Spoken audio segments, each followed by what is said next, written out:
Hello ನನ್ನ ಕುಟುಂಬದವರೇ, ಹೇಗಿದ್ದೀರಾ? Welcome back to my channel TN vlog. ನೀವು ಹೇಗಿದ್ದೀರಾ? ನಾನಂತೂ ಚೆನ್ನಾಗಿ ಇದ್ದೇನೆ. ಇವತ್ತು ನೋಡುವ ಇದು ಅಕ್ಕಿ ರೊಟ್ಟಿಯನ್ನು ಮಾಡುವುದು ಹೇಗೆಂದು ನೋಡುವ ಬನ್ನಿ ವೀಕ್ಷಕರೇ. ನನ್ನ ಹೆಸರು ನವನೀತ. ನನ್ನ ಚಾನಲನ್ನು ಸಬ್ಸ್ಕ್ರೈಬ್ ಮಾಡಿ, ಜೊತೆಗೆ ನನ್ನನ್ನು ಪ್ರೋತ್ಸಾಹಿಸಿರಿ. ಅನ್ನದಿಂದ ಮೃದುವಾದ ರೊಟ್ಟಿಯನ್ನು ಮಾಡುವುದು ಹೇಗೆಂದು ನೋಡೋಣ ಬನ್ನಿ.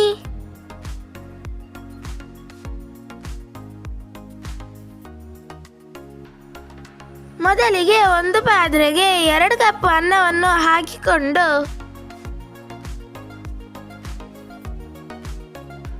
ನಂತರ 1 ಚಮಚ ಉಪ್ಪನ್ನು ಹಾಕಿ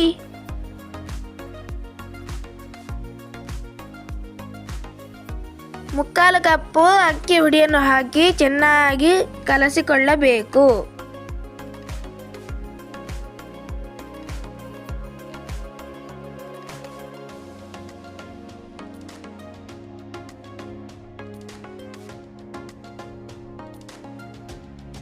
ನನ್ನ ಈ ವಿಡಿಯೋವನ್ನು ಅನೇಕ ಮಂದಿ ನೋಡುತ್ತಾರೆ, ಆದರೆ ಸಬ್ಸ್ಕ್ರೈಬ್ ಮಾಡುವುದಿಲ್ಲ. ದಯವಿಟ್ಟು ಸಬ್ಸ್ಕ್ರೈಬ್ ಅನ್ನು ಮಾಡಿ.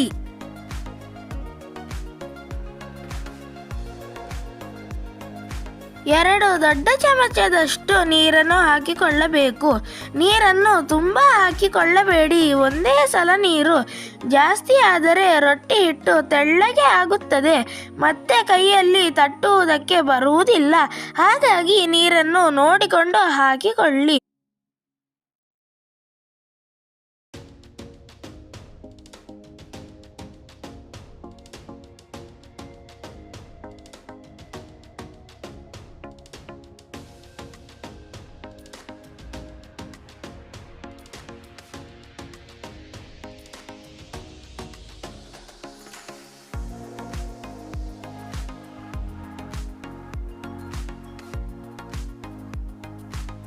ರೊಟ್ಟಿ ತಟ್ಟಲು ತೊಟ್ಟೆಯನ್ನು ರೌಂಡಗೆ ಕತ್ತರಿಸಿಕೊಳ್ಳಬೇಕು. ತೊಟ್ಟೆಗೆ ಸ್ವಲ್ಪ ನೀರನ್ನು ಸವರಿಕೊಳ್ಳಬೇಕು. ಕೈಗೆ ನೀರನ್ನು ಸ್ವಲ್ಪ ಅದ್ದಿಕೊಂಡು ರೊಟ್ಟಿಯ ಹಿಟ್ಟನ್ನು ಒಂದು ದೊಡ್ಡ ಕಿತ್ತಳೆ ಗಾತ್ರದಷ್ಟು ಇದ್ದರೆ ಸಾಕು.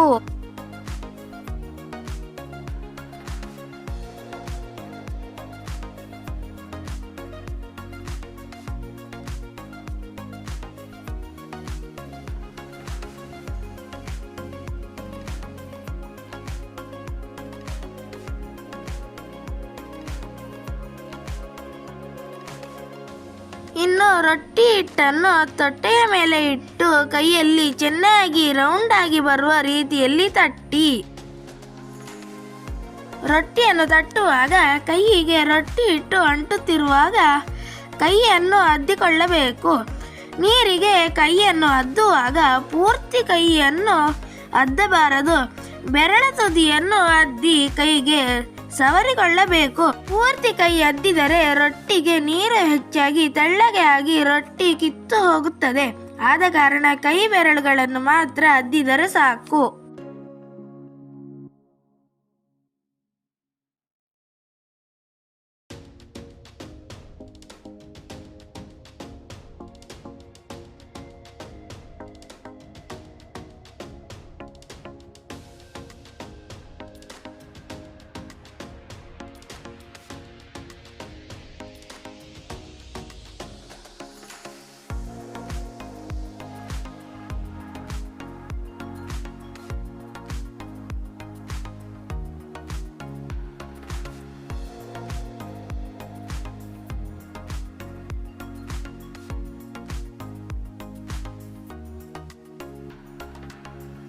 ನಂತರ ತಟ್ಟಿದ ರೊಟ್ಟಿಯನ್ನು ಕಾದ ಹಂಚಿನ ಮೇಲೆ ಹಾಕಿ ಎರಡೂ ಬದಿಯಲ್ಲೂ ಬೇಯಿಸಿಕೊಳ್ಳಬೇಕು.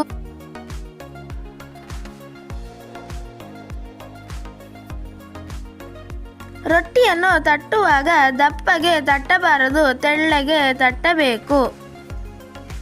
ರೊಟ್ಟಿಯ ಜೊತೆಗೆ ತಿನ್ನಲು ಚಟ್ನಿ, ಸಾಂಬಾರ್, ಗಸಿ ಚೆನ್ನಾಗಿ ಹೊಂದಿಕೊಳ್ಳುತ್ತದೆ.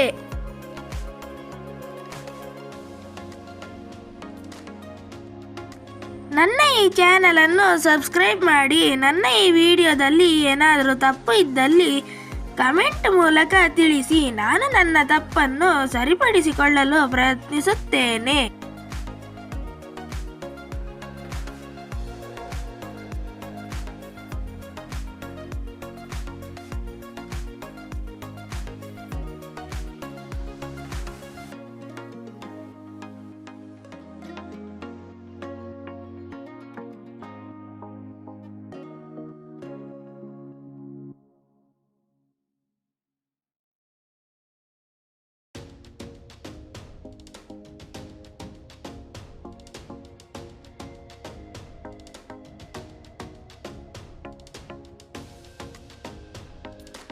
ನೀವು ನನ್ನ ಈ ವಿಡಿಯೋವನ್ನು ಪೂರ್ತಿಯಾಗಿ ನೋಡಿರುವುದಕ್ಕೆ ನನ್ನ ತುಂಬ ಹೃದಯದ ಧನ್ಯವಾದಗಳು.